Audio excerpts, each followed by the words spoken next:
Las opiniones y comentarios vertidos en este programa no son responsabilidad de TV Azteca, sino de quien las emite.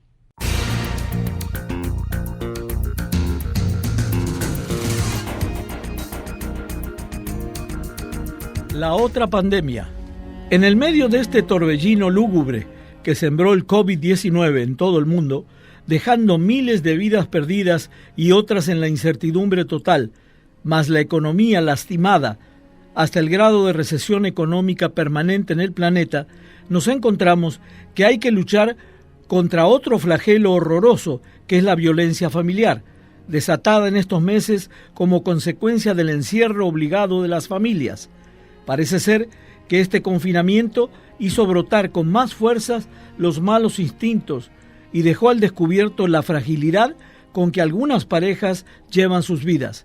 Desde Argentina hasta nuestro México, en estas últimas semanas, las denuncias de violencia contra las mujeres en los hogares ha aumentado en forma considerable. ¿A qué se deben estos hechos violentos? ¿Cuál fue el disparador que nos llevó hasta aquí? Hoy, en nuestro programa, dos expertos del tema nos analizarán a fondo el porqué de esta calamidad dentro de otra.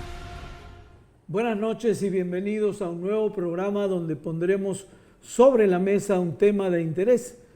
Y evidentemente, como está pasando en estos últimos programas y enganchados con una realidad que no podemos soslayar, estamos hablando hoy de la otra pandemia, la violencia que se genera en las casas en estos meses que tenemos que pasar entre todos y unirnos para que esto pase lo más pronto posible. Pero bueno, hoy tengo la compañía de mi compañera que les va a presentar dos invitadas expertas en el tema. Buenas noches, José, ¿cómo estás? Buenas noches, muy bien, Gusto gracias. en verte de nuevo. Ya nos extrañamos estar ya estamos aquí en el estudio, pero bueno, y también nos estamos apoyando de una herramienta tecnológica valiosísima, sobre todo porque nosotros también nos tenemos que adaptar a estos tiempos, ¿no? Mencionabas ahorita, además de una emergencia de salud, de una emergencia también económica que estamos viendo, terrible. Pues hay otra también muy importante, alarmante también, que no solamente ocurre en nuestro estado, en México, sino en todo el mundo, la violencia que está viviendo ahorita mucha gente en casa. Y bueno, para eso tenemos a dos grandes expertas psicólogas. Tenemos a Ana Laura Galicia y también tenemos a Sandra Manríquez. Agradecerles a ambas por estar con nosotros y bueno, nuevamente resaltando lo que la tecnología nos ofrece ahorita en estos tiempos, ¿no? Así es. Vamos a empezar con Ana Laura. Una pregunta a ella, pero evidentemente la van a oír las dos.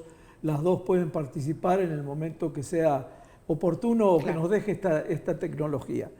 Las cifras, Ana Laura y Sandra, las cifras últimas que hemos leído de UNICEF son terribles en cuanto a la violencia suscitada en los hogares en los últimos 3 meses. Parecería como una pandemia dentro de otra, esta violencia inusitada. Uno hubiese esperado que esta convivencia trajera otros lazos de unión, pero parece que nos equivocamos y hay mucho más violencia, hay mucho más denuncias donde las mujeres se quejan evidentemente de estos malos tratos familiares, y no solo las esposas, también aquí la víctima son los niños y es una cosa ya terrible.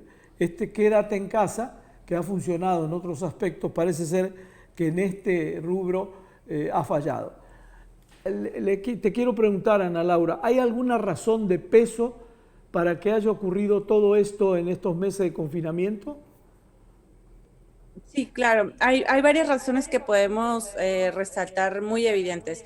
Una es que el ser humano por naturaleza es un ser social que requiere de varios aspectos en su vida cotidiana, una rutina variada, por así decirlo, para poder ir desplazando las tensiones que se generan normalmente en una rutina cotidiana. Es decir, si yo tengo rol de papá, de mamá, tengo rol de trabajador, de ama de casa, etcétera, yo me comporto diferente en cada uno de mis roles y esos roles me generan ciertas ansiedades, tensiones que necesitan irse soltando, ¿no? Al tener una convivencia social pues prácticamente derrumbada, un contexto social derrumbado, tenemos que empezar a generar nuevos contextos sociales y muchas veces no son suficientes para que la persona pueda desplazar todas sus tensiones naturales, psicológicas, ¿no? En el día a día. Esto tiene una carga todavía más grande cuando se le agregan las preocupaciones. Hace unas horas consultaba yo unas encuestas de distintos periódicos y de distintas encuestadoras nacionales, donde nos hablan de que las personas, el mayor miedo que tienen ahorita es una preocupación constante, tanto por la enfermedad como por lo económico. Entonces, esta preocupación adherida hace que la persona entre en un trauma. Este trauma puede ser similar a cuando están en una situación de guerra, a cuando estamos en una situación extrema, ¿no? Entonces pone a la mente en un modo supervivencia que permite muy poco el razonamiento profundo y por el contrario deja salir todas las emociones primarias e instintivas que la verdad las principales que tenemos son el miedo y la agresividad. Entonces así global podría ser la respuesta que estamos viviendo como individuos y después va permeando, ¿no?, a nuestra familia. Voy a extender la pregunta a Sandra porque es sumamente importante que tengamos, en este caso, dos opiniones sobre esta misma pregunta, que es redondea el tema. Sandra, ¿qué opinas? ¿Por qué se produce esto?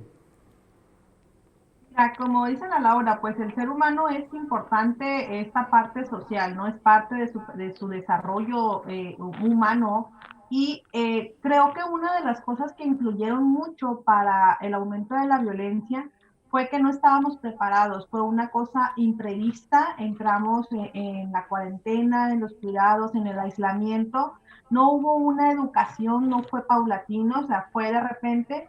Muchas personas no estábamos preparados para esto, para empezar a cuidarnos, incluso no estamos preparados para convivir emocionalmente con nuestra familia. Creo que esta situación nos viene a manifestar que no solamente es el tiempo, sino la calidad del tiempo que convivimos con nuestros seres queridos y, como dice Ana Laura, este tipo de tensión actualmente estamos manejando no solamente el miedo a la enfermedad, estamos anticipándonos a una crisis económica, a una crisis social y que eso se ve reflejado en nuestro comportamiento diario. O sea, el estar todos en casa hace que estemos como más susceptibles a reaccionar de una manera sobreestimulada. Tal vez en el transcurso del día, cuando ando en la calle, tengo oportunidad de sonreír, de platicar, de relajarme, y cuando estás en casa y estás todo el día con las actividades de casa, y si le sumas los hijos, la casa, el marido, pues claro que la forma en la que vamos a estar reaccionando va a estar potencializada, ¿no? De alguna manera. Me gustaría aclarar todavía un poquito más. Ahorita, pues digamos, esta violencia que se está viendo lamentablemente o que vaya a poder suceder en los siguientes días, es este hecho el que lo detonó, que como bien decía Sandra, nos tomó a todos evidentemente por sorpresa, o deja en evidencia que ya había algún problema de salud mental en algún miembro de la familia. Así es, mira, yo creo que esta situación viene a ser un detonante de la salud emocional o familiar que ya teníamos, ¿no? Viene a mostrarnos las carencias familiares que estábamos presentando anteriormente, pero que dado la vida diaria, nuestras actividades, no lo manifestábamos como tal. Hace unos días me preguntaban en una entrevista si esto aumentaba el índice de divorcios, si la gente se iba a divorciar por el COVID. Pues no se van a divorciar por el COVID está haciendo, o el aislamiento, el estar en casa conviviendo más horas de lo habitual, si realmente queremos a esa persona afectivamente, y qué tanto o qué tan sano es que continúe o no una relación. Entonces, no es en sí el COVID lo que nos está generando la tensión en casa, sino son todos los factores que habíamos descuidado, ya sea en relación de comunicación entre padres e hijos. Hay adolescentes que ya no aguantan a sus papás en la casa, que ya quieren salir a la calle, que ya quieren estar con sus amigos, y el estar en casa pues los tiene, si de por sí la adolescencia es una etapa difícil, pues ya los tiene mucho más tensos, o sea, están enfadados de estar en casa. Si tenemos en cuenta que hay una comunicación, o hay violencia, o hay situaciones donde el adolescente no quiere estar en su casa por todo lo que está escuchando, entonces no es el COVID, sino es la situación que ya se vivía en casa anteriormente. Ok, no es como tal nada más este hecho del confinamiento. Ana Laura, de todo este confinamiento, esta es la parte negativa que estamos oyendo hasta ahora, de todo este confinamiento, ¿saldrá algo bueno? Algo bueno tiene que salir. Mira, coincido con aquí la compañera, colega, la violencia doméstica ya era un problema de México, siempre ha estado en los primeros lugares, Baja California, Tijuana sobre todo, siempre está en el segundo, tercer lugar, cuando muy poco en el cuarto. Siempre hemos tenido números de ansiedad y depresión entre el 14%, 15% de la población. Ahorita ya estamos hablando de un 32% con síntomas severos de ansiedad, con un 27% con síntomas de depresión. También cabe resaltar que estos problemas de salud mental son más comunes en mujeres, ¿no? Si le podemos todavía perfilar un poquito más a los datos. Pero, sin embargo, creo que aquí lo rescatable es que nosotros podemos darnos cuenta que necesitamos adquirir esta capacidad de resiliencia, ¿no? O sea, si bien es cierto, tenemos un proyecto, un plan a futuro, pues no, nada está escrito y tenemos que adquirir la capacidad de ajustarnos a las nuevas realidades, ¿no? Esto es algo que lo vivimos también en el día a día, a lo mejor en pequeños proyectos personales, a lo mejor en planes, en viajes, en vacaciones que teníamos y no se dieron, y para nosotros era como un gran fracaso, una gran pérdida, ¿no? Creo que esta pandemia nos viene a enseñar que hay todavía cosas más graves que pudieran haber sucedido y que aún así podemos salir adelante, ¿no? Y buscar maneras creativas y buscar otro tipo de soluciones. Entonces, sí creo que esta es una forma de que expresemos cómo podemos salir adelante y también la otra de ayudarnos, ¿sí? De estar en ayuda una a otros. Por más que estemos aislados, creo que los síntomas de ansiedad y de depresión pueden disminuir bastante si nosotros tenemos una red social que nos apoye. Esa es una de las principales herramientas en terapia también, tener personas que sean tu soporte. Y cuando nosotros vemos este sentido de comunidad, cuando vemos que las personas ayudan unas a otras, creo que disminuye bastante los síntomas de salud mental, sobre todo los de ansiedad y depresión. Entonces, si yo pudiera rescatar algo de la pandemia, sería el aumentar la sensación o el sentido de solidaridad entre los miembros de las comunidades, ¿no? Claro. Voy a volver a hacer un poco, a darle un tinte más dramático a esto, y discúlpenme. Pero, Sandra, la pregunta para ti es, ¿hasta dónde puede lastimar la estructura social y cuáles serían las consecuencias, sobre todo para los niños, a futuro de esta violencia que se vive en este momento, o por lo menos las denunciadas, ¿no? Mira, yo creo que eso es importante porque nos está poniendo, como dice Ana Laura, el tema de la violencia ya estaba en la mesa mucho antes, ¿no? A través de instituciones o gubernamentales nos habíamos dado cuenta que ya había focos de violencia importantísimos.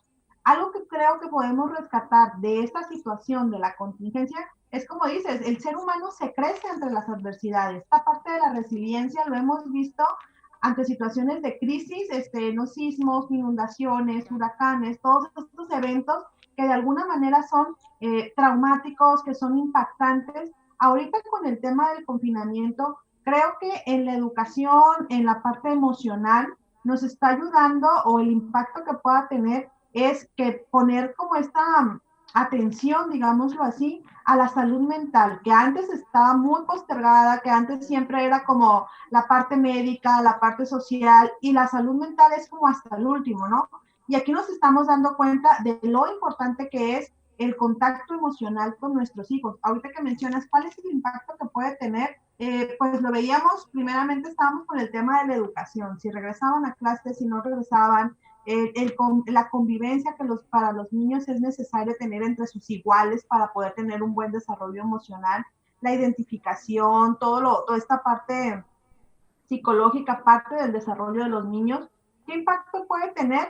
Mira, creo que se va a ir haciendo paulatino, a lo mejor de repente podamos a poder tener niños con dificultades para socializar, puede ser, algunos niños con síntomas de ansiedad, síntomas de depresión, porque están ya en casa por no saber qué hacer, por no tener la misma estimulación que tenían en las escuelas o el mismo nivel de acompañamiento que tenían en las escuelas.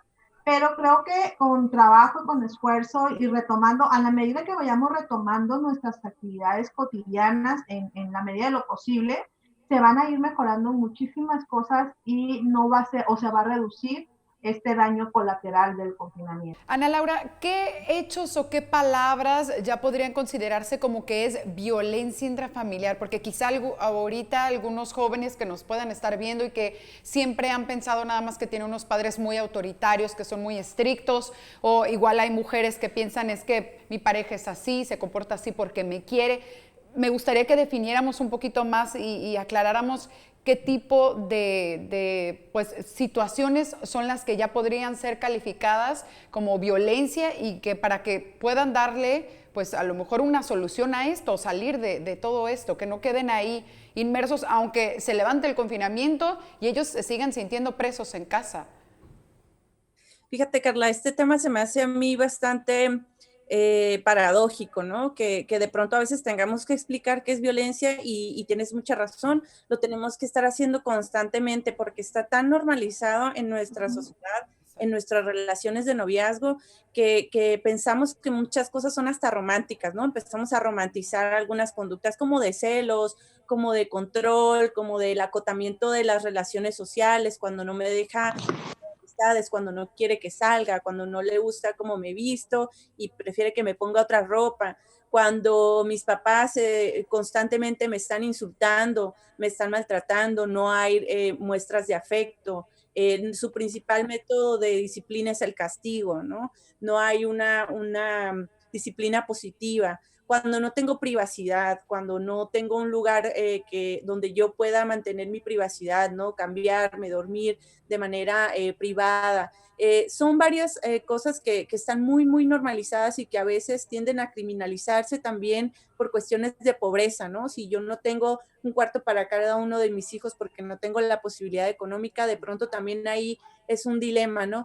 Pero sí hay maneras de buscar que cada quien tenga su privacidad, su orden, sus límites. Y sobre todo el lenguaje, en los jaloneos, ¿no? El contacto físico bastante agresivo que tiene que ver con que estoy jugando, ¿no? Entre comillas, jugando, y entonces ya pasaron de la cachetada al golpe, al puñetazo, al empujón, en donde te insulto constantemente, te hago sentir menos. Cuando yo utilizo palabras altisonantes o que son de insulto, no necesariamente tiene que ser como catalogado como una grosería, pero puede ser algo que disminuya tu autoestima, ¿no? Como un tonto, un feo, un gordo, un flaco, etcétera, ¿no? Hay muchas aristas de la violencia, pero nosotros debemos de hacer también una búsqueda de si realmente esto que yo estoy viviendo, esta relación que estoy viviendo, pues me hace sentir verdaderamente bien, ¿no? O qué precio estoy pagando de bienestar versus estar acompañado, ¿no? Entonces, para mí eso sería como el punto clave. La otra sobre infancia, quería también agregar a lo que comenta mi compañera Sandra, es que nosotros debemos de estar muy conscientes que el 75% de las agresiones a menores de edad son en el hogar. Ya de por sí eran en el hogar, entonces tenemos que tener esto muy en cuenta porque también se tienen que activar mecanismos tanto de la sociedad civil como del gobierno y luego en lo individual, ¿no? A veces queremos que otras personas sean las que intervienen y nos vengan a tratar de solucionar el problema, sí en lo individual, pero también en lo comunitario, asociaciones civiles y gobierno, todos como en este mismo canal, ¿no? Con las mismas cifras, 75% de las agresiones a menores de edad son en el hogar. Muy bien. No siempre son golpes, vaya. No, pues. claro, sí. La violencia verbal es tan o más importante que la violencia física porque quedan muchas secuelas y esto ya está más que comprobado. Ahora sí, ahora para Sandra la pregunta. Sandra, a nivel de gobiernos, ¿se ha atendido esta problemática? ¿Sientes que falta más atención? ¿O cómo estamos como país, digamos, en este tema? Pues mira, creo que sí hay instituciones dedicadas a lo que es la atención a la violencia. En el caso de la mujer, hay líneas de atención de emergencia. Ahorita se ha estado dando lo que es la atención en el 911, la canalización. Obviamente, con esta situación de crisis se multiplican las llamadas, me comentaba un amigo operador, es que todo el día están hablando, hay muchas llamadas y fíjense, no solamente es el tema de la violencia, sino se suma a la delincuencia habitual el tema de la violencia, entonces eso potencializa. Mencionaba al inicio a Ana Laura que estas situaciones o sacan lo mejor del ser humano, pero también potencializan a que puedan salir las peores cosas del ser humano, ¿no? La agresividad, la competencia, el estar con este estado de tensión constantemente hace que reaccionen de manera mayormente violenta y eso pues se ve reflejado en la conducta con los hijos, con la pareja. Muchas personas no cuentan con una red de apoyo en este momento que es sumamente importante saber en caso de una emergencia a quién dirigirme, si las autoridades no me están respondiendo de manera pronta, pues porque poderme ir tal vez con algún vecino, refugiarme, hablar con algún familiar sobre la situación que me está pasando en este momento, no normalizarlo, porque muchas veces decimos, es que él así es. Fíjense que me ha tocado, no sé si lo podamos compartir, el tema de las sustancias alcohólicas o de las bebidas alcohólicas. Si le sumas a la situación de violencia que ya había ante una situación de ansiedad o de temor económico, este síndrome de abstinencia al alcohol ha potencializado aún más el tema de la violencia. O sea, hay muchos varones o mujeres que con esta necesidad física y emocional del uso de la sustancia alcohólica que los tiene, o sea, más sensibles, mucho más violentos de lo normal, y eso está reflejándose también en la sociedad, en las casas, es lo que está manifestando. Ahorita, Ana Laura, mencionabas que Tijuana ha estado entre los primeros 3 lugares, si no es el segundo, el tercero, en violencia intrafamiliar. ¿Tiene que ver quizá también con la cultura, con la influencia norteamericana? A lo mejor pues gran parte del contenido que vemos a veces en películas de acción, también, no por irnos tan lejos, también los tiroteos, acceso a las armas, ¿tiene un poco que ver esta influencia o no tiene nada que ver? ¿O ya es algo, digamos, de los mexicanos, del tipo de educación? Bueno, son las dos cosas, Carla, porque mira, así hay una tendencia de la cultura mexicana y bueno, cuando estás en Estados Unidos le hablan de la latina, ¿no? Pero sí hay una tendencia a ser muy expresivos, a ser demostrar mucho las emociones y las emociones de esa connotación. Pero esa expresión puede llevarse a veces de forma poco saludable, ¿no? Si yo estoy enojado y no aprendo métodos de autocontrol, si ya sé que mi naturaleza es así, entonces lo suelto, ¿no? Y más si tengo un instrumento a la mano que puede ser un arma, ¿no? Que puede ser, digamos, un cuchillo, lo que sea, ¿no? Entonces sí hay una amalgama de ingredientes que se van sumando, ¿no? En tanto que los latinos o los mexicanos tendemos como a expresar un poco más el enojo o la alegría, ¿no? Ser un poco más libres en ese aspecto, pues tiene este otro lado negativo que es que también expresamos bastante la agresividad, ¿no? Otra cosa que también es, la agresividad puede ser de un mal manejo de la ansiedad, ¿no? Como yo te mencionaba, estamos en un momento que sí es traumático. Hablando también en neurociencia, estamos en ciertos mecanismos de nuestro cerebro están ahorita a menor capacidad, ¿no? En cuanto a modular nuestras emociones. Entonces, lo que está sucediendo es que pues esta agresividad que a lo mejor era ya grandecita, pues ahora está desbordada, ¿no? Y cuando está desbordada, la persona no puede pensar claramente. Cuando nuestras emociones están desbordadas, no tenemos los instrumentos para poder autocontrolarnos, ¿no? No tenemos inclusive instrumentos para poder sentir felicidad. Entonces, es bien importante hacer hincapié en que si estamos en una época traumática, necesitamos bajarle a estos niveles de alguna manera, porque si no, no vamos a ser capaces de tomar lo bueno que venga, ¿no? Así la ayuda que venga, etcétera, ya no nos va a llenar porque no estamos en posición de recibir, ¿no? Entonces, muy importante que las personas que ya se sientan a tope busquen la manera de encontrar ayuda. Ahorita he visto bastantes asociaciones de colegas que están subiendo ayuda ante COVID de manera gratuita, me incluyo en ese servicio, y algunas otras instancias de gobierno que están ayudando a darle una salida a esta necesidad, ¿no?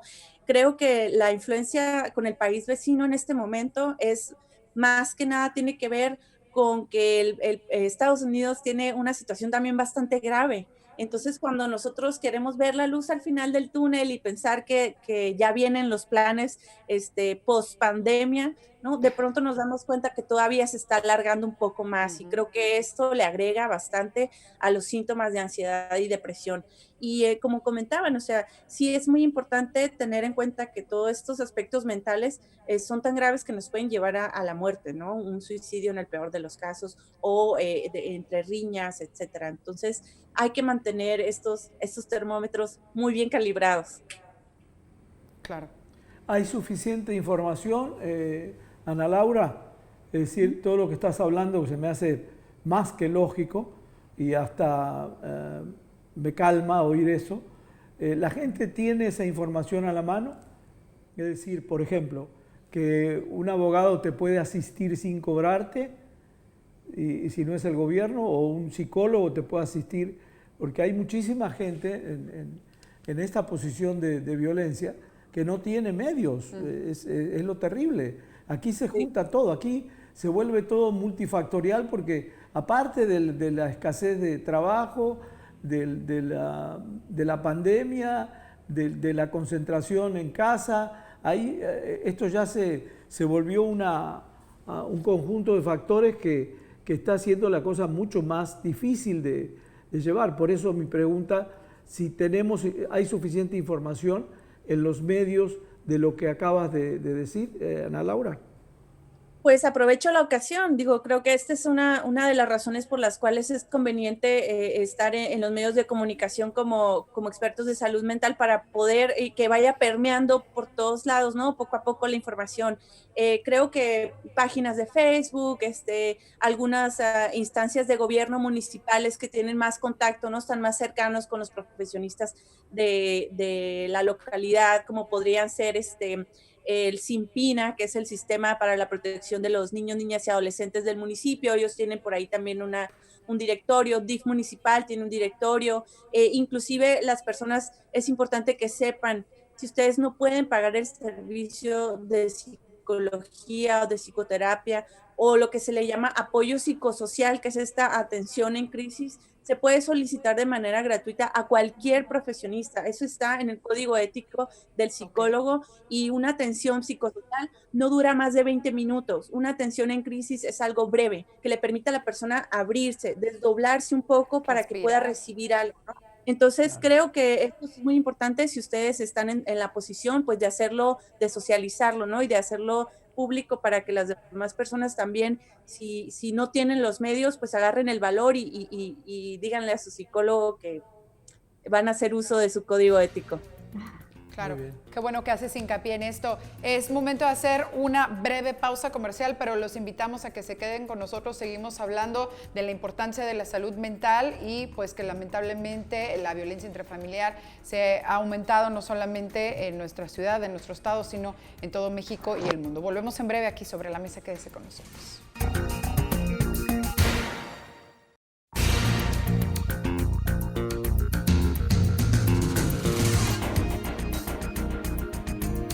Gracias por continuar con nosotros. Sobre la mesa seguimos hablando de la otra pandemia, la violencia intrafamiliar, que lamentablemente ha tenido un incremento en México, en el mundo. Y bueno, continúan con nosotros las psicólogas Sandra Manríquez, Ana Laura Galicia. Gracias por continuar también ustedes con nosotros.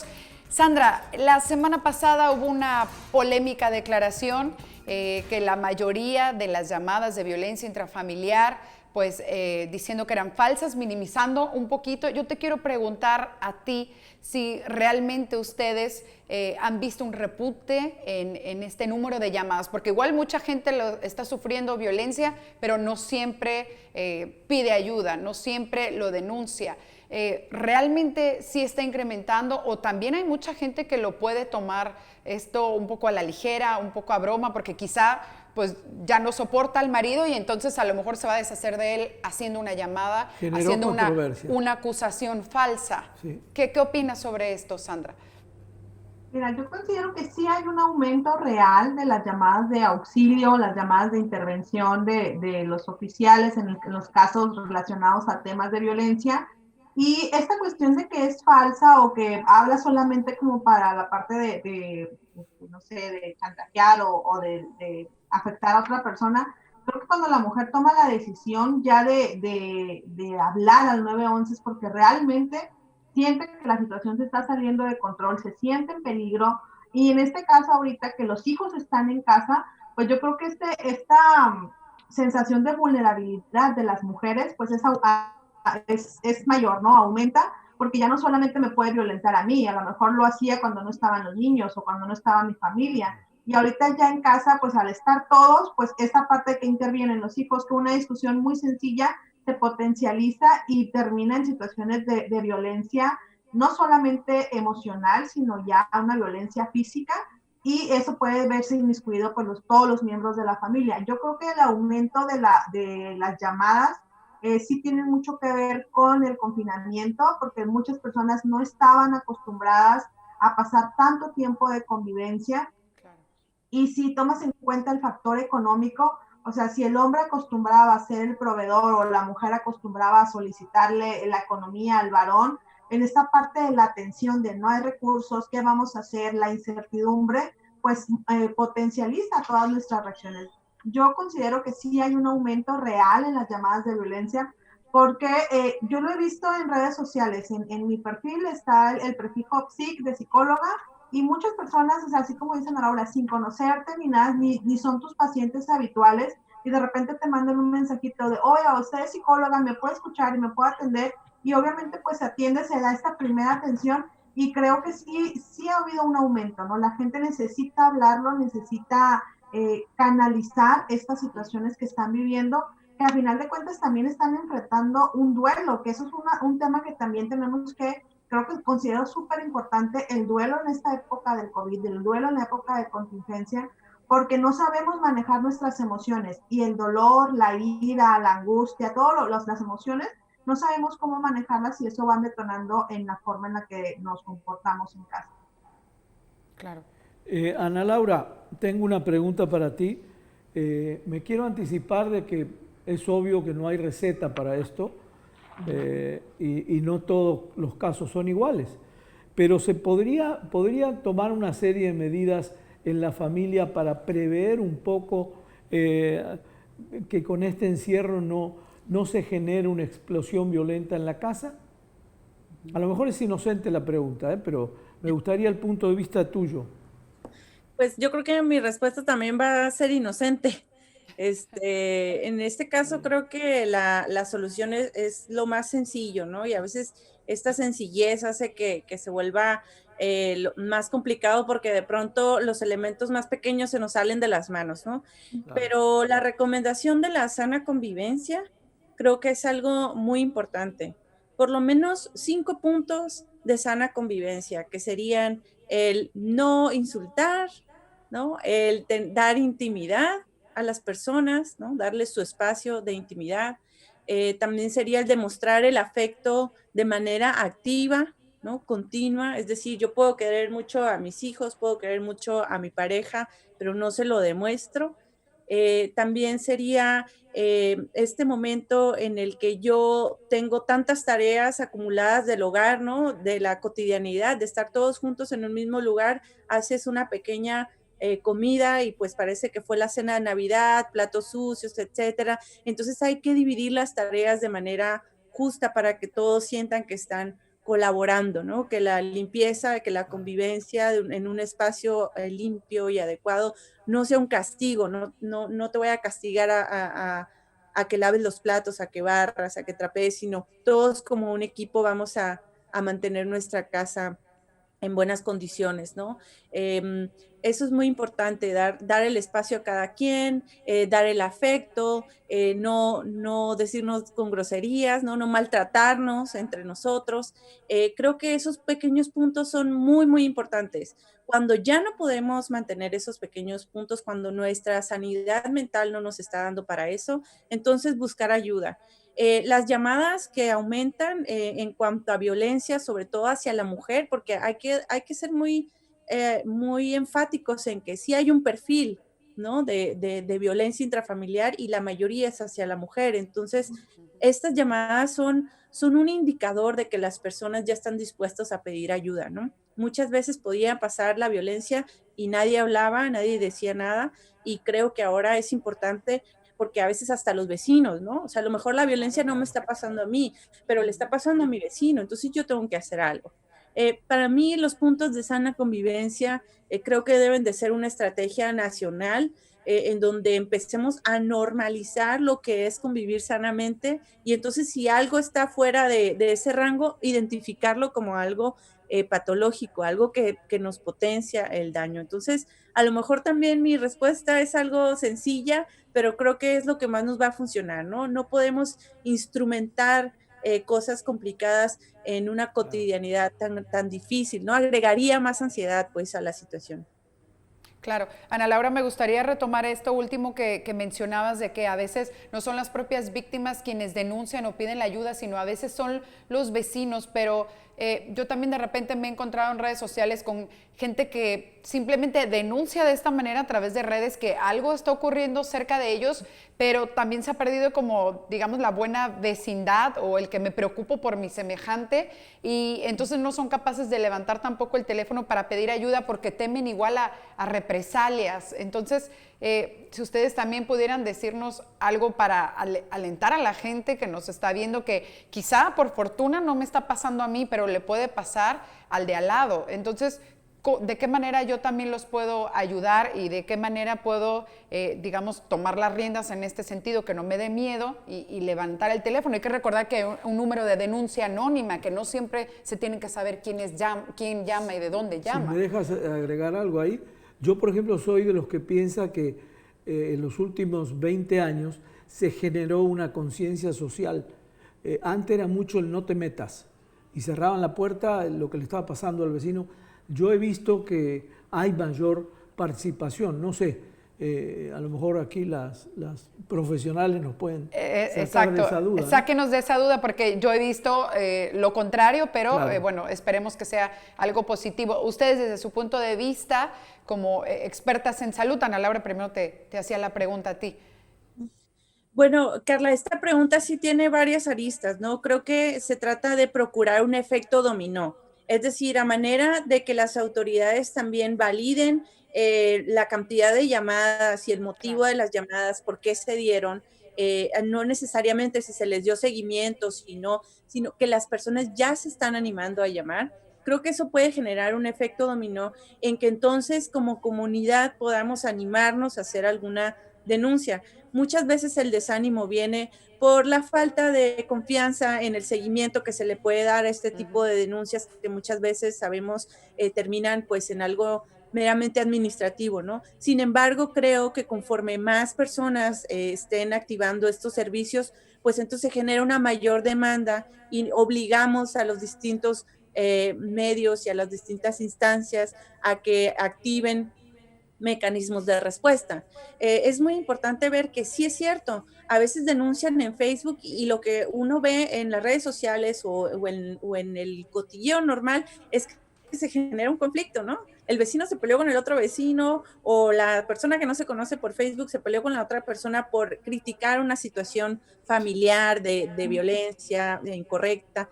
Yo considero que eso es un primer paso, a lo mejor todavía no es algo tan productivo, a lo mejor quisiéramos que se dieran soluciones prontas, pero creo que vamos caminando hacia allá, paso a pasito, en que yo ya no permita que cosas de ese tipo sucedan a mi alrededor, no tolerarlo. Si nosotros empezamos con una tolerancia a ese tipo de violencia, al maltrato, si se está constituyendo un delito, si vemos algo intransigente, pues tratar de activar las herramientas que tenemos a la mano. Yo considero que sí es importante que nos atrevamos a llamar al 911, al 089, que usemos al 075 de la llamada a DIF, que es el número, y entonces ahí puede ser de manera anónima y ya estamos generando un antecedente y ya estamos generando una demanda como sociedad de que se activen mecanismos para responder ante ese tipo de situaciones, ¿no? Claro. Sandra, ¿qué nos podrías decir tú sobre esto? ¿Alguna otra recomendación para nuestro público?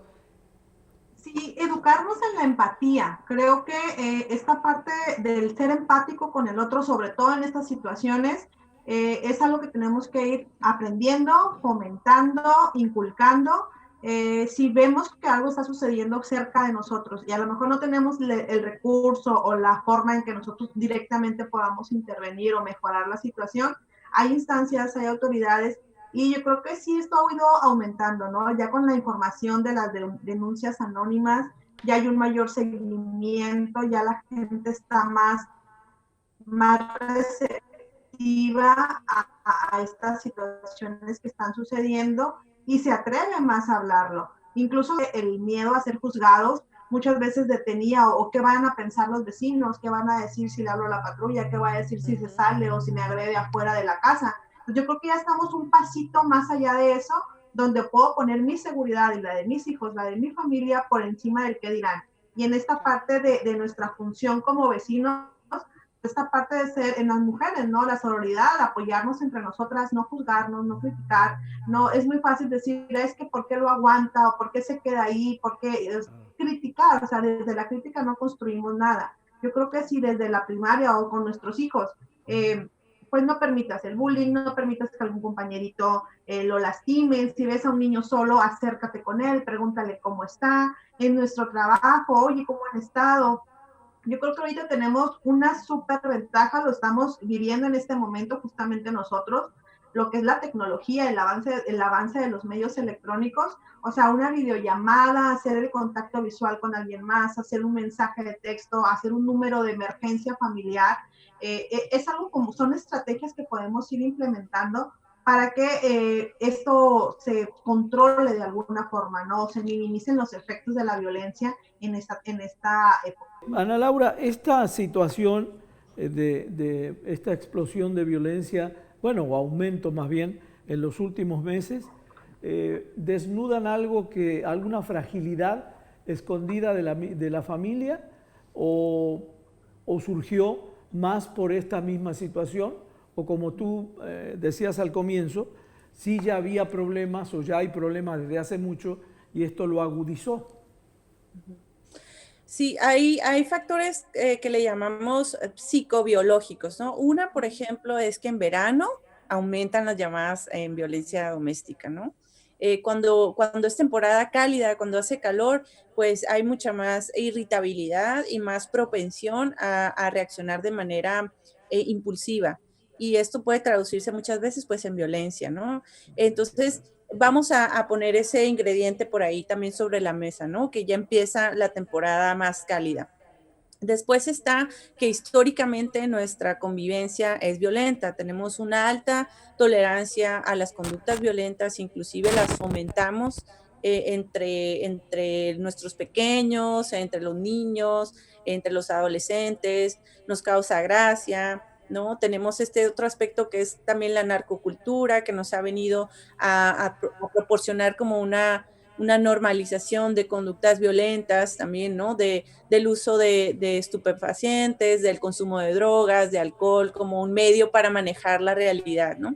Entonces, creo que sí tenemos todos estos ingredientes que están jugando todo el tiempo, que se van evidenciando unos más que otros. De pronto sabemos que sí hay una tendencia, ¿no? Hacia el lado de la mujer y del niño, de la niña, en este caso más la niña, y sobre todo también en la condición socioeconómica. Entonces, ahí va otro ingrediente. Datos que nos dan ahora en estadística de diferentes encuestadoras, de diferentes medios de comunicación, inclusive de la Universidad Iberoamericana, nos están diciendo que el 30% de la población perdió más del 50% de su ingreso.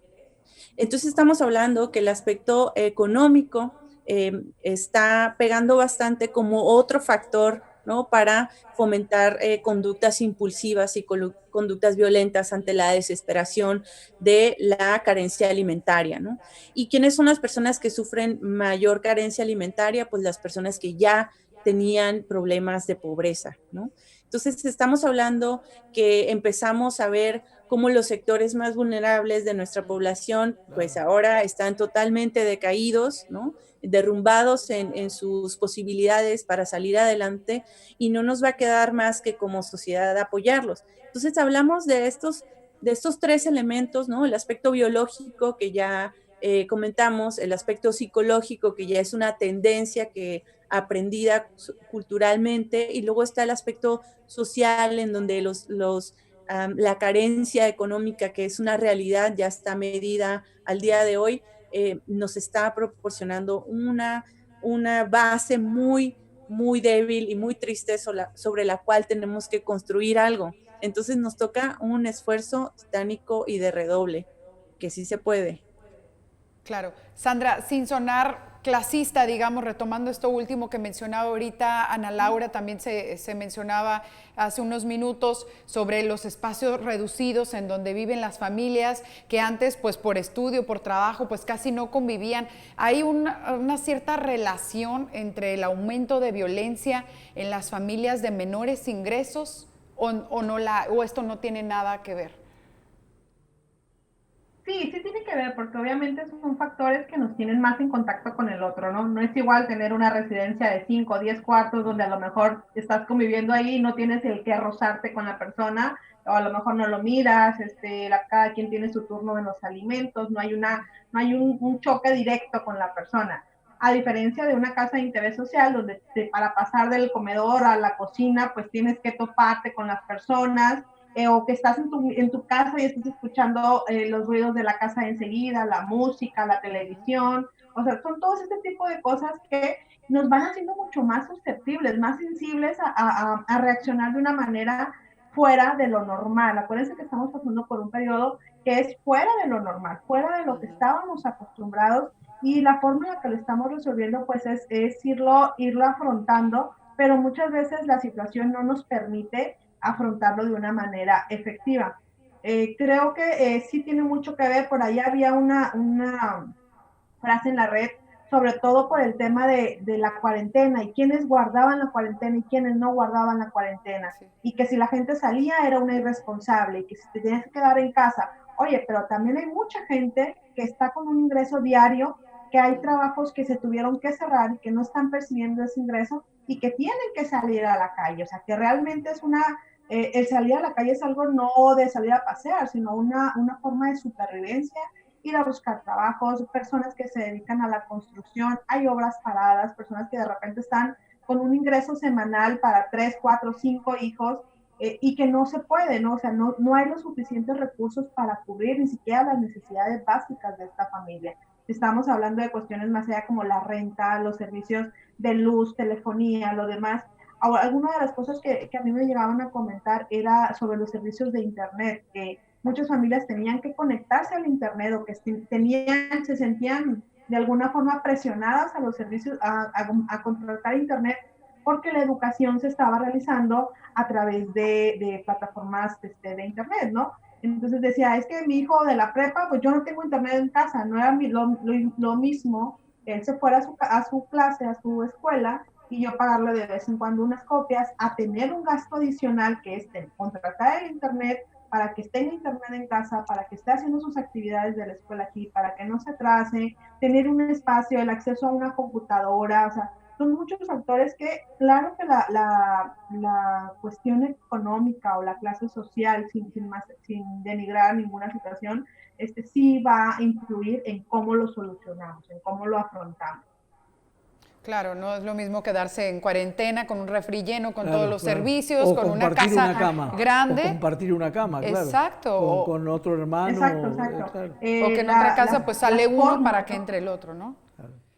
Ana Laura, a manera de semiconclusión de esto, lo que sacamos entonces en concreto es que la falta de certidumbre o incertidumbre que estamos viviendo, que están viviendo todas las familias, porque no saben qué va a pasar, no sabemos qué va a pasar, no sabemos cuándo va a terminar esto, si va a durar 15 días más, un mes, 2 meses, se siguen haciendo pruebas constantes.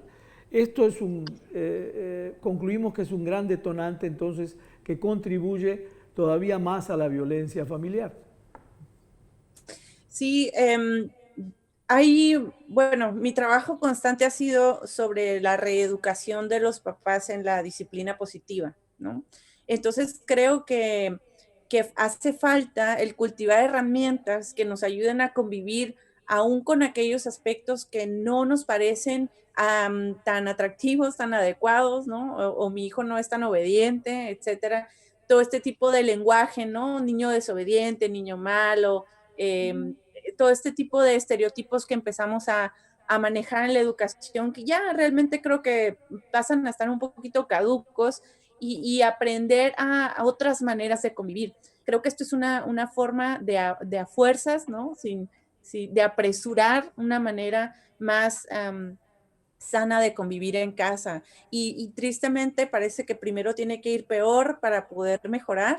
Entonces creo que es el momento adecuado para empezar a interesarnos como familia, cómo puedo convivir de una manera más sana, ¿no? Se le llama de diferentes maneras, podemos ponerle disciplina positiva, podemos ponerle psicología positiva, ¿no? Podemos ponerle bienestar, etcétera.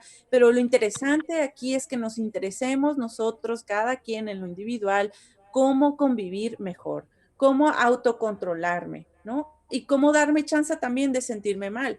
Muchas personas por no querer demostrar vulnerabilidad, por querer tener todo bajo control, por querer más o menos dominar como las nuevas circunstancias, nos exigimos demasiado, nos presionamos demasiado y entonces tendemos a reventar, ¿no? Hay que darnos chance a tener emociones negativas, a sentirnos un poco tristes, a sentirnos cansados, melancólicos, etcétera, y no tenerle miedo a estas emociones para que entonces la manera en que yo las afronte sea un poco más productiva, no sea destruyendo el medio en el que me encuentro, ¿no? Entonces, creo que para mí ese es el aprendizaje que como terapeuta o como persona también puedo transmitir, ¿no? Vamos a buscar nuevas maneras de convivir que no impliquen, ¿no?, la destrucción de donde estamos, ¿no? Independientemente de las circunstancias que tengamos alrededor, cómo podemos salir avante de esto y que perdure post pandemia, ¿no? Claro. Sandra, ¿cuál sería tu recomendación o la tarea que le darías a todos los integrantes de la familia, pues además de este confinamiento, pero también después de, para que no lleguemos a estos casos extremos de violencia? ¿Qué nos podrías recomendar a padres, a madres, a hijos, a hermanos, a primos, a tíos? Porque hay gente también que vive no nada más con sus padres, sino con familia extendida. Los abuelos, claro. Sí, las familias extensas. Mira, pues básicamente yo creo que partiendo del respeto, ¿no? Partiendo del respeto, del espacio sano, la sana convivencia, a manejar los límites. Yo creo que también algo que he estado notando mucho es esta parte del home office, las personas que están haciendo un doble rol ahorita, mamás que están trabajando en casa y aparte tienen que cuidar la casa, cuidar a los hijos, estar en las tareas con los hijos. Como lo decía Ana Laura, pues de repente se saturan de tantas actividades, aún a pesar de que no estamos saliendo a trabajar, en la misma casa puede haber muchas actividades por hacerse. Hay que hacer equipo. Yo creo que la familia es la base de la sociedad, como lo hemos dicho siempre, como está en su definición. Entonces, que ahora sea que se refuerce esa base, ¿no? Que realmente podamos fomentar dentro de nuestra casa. Si ya identificamos que hay puntos de fricción, que si mi hijo no se lleva bien con el hermano, que si el papá no se expresa de manera positiva, de manera adecuada, no hay respeto con los límites, ya estamos identificando puntos rojos que creo que obligatoriamente, terminando la pandemia, terminando esta situación de confinamiento, nos tenemos que dar una nueva revisión, ¿no? Volver a identificar este tipo de factores que estaban fomentando la violencia y replantearnos como padres de familia si realmente queremos continuar en esta situación o qué es lo que está dentro de nuestras manos para poderlo sacar adelante. Creo que, como decía, a veces el sentido común es lo menos común en lo que se presenta en el diario. Entonces yo creo que irnos a lo básico, al respeto a las demás personas, al ser empático, a enseñar que ante cualquier adversidad siempre tienes la posibilidad de surgir mejor, ¿no? De esa parte de hacerte resiliente, tener la capacidad de sobreponerte a las adversidades, de poder diseñar estrategias en casa para hacer trabajos en equipo, a lo mejor límites, no sé, actividades de las tareas de la casa.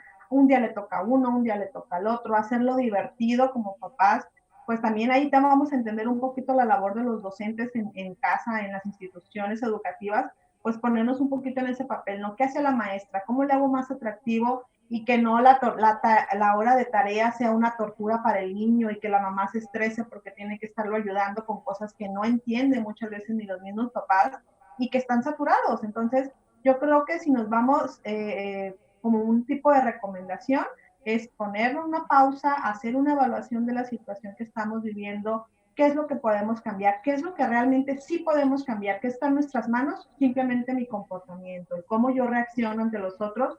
Si pues me estoy detectando que me habla mi niño o mi hija y de repente contesto gritando, pues entonces me voy a empezar a controlar yo misma para regular y no gritar y no generar una mayor fricción dentro de la convivencia familiar. Solo me resta agradecerles que han puesto luz a muchas dudas que había y sus puntos de vista profesional aclararon muchos aspectos que la gente se pregunta y que no siempre tenemos la respuesta a la mano. Así que les agradezco muchísimo a las dos y queda la puerta abierta para consultarlas para vivir una nueva realidad, a ver cómo le hacemos entre todos. Muchas gracias. Muchísimas gracias y bueno, también de alguna manera me da gusto que la gente esté prestando más atención a la salud mental y que bueno, antes a lo mejor se dejaba en último lugar y que ahorita ya se están dando cuenta que el hecho de estar viviendo con uno mismo, pues necesitamos ahí algo de atención, ¿no? De verdad, muchísimas gracias por habernos acompañado, por haber estado con nosotros y pues bueno, José, también gracias a ti, gracias también a todo nuestro público y bueno, esperemos que pues sea ligero este confinamiento y bueno, estas restricciones que pues pronto se pueda volver o bueno, iniciar a la nueva normalidad, ¿no? Así es. Gracias, buenas noches, nos vemos la siguiente semana en Sobre la Mesa.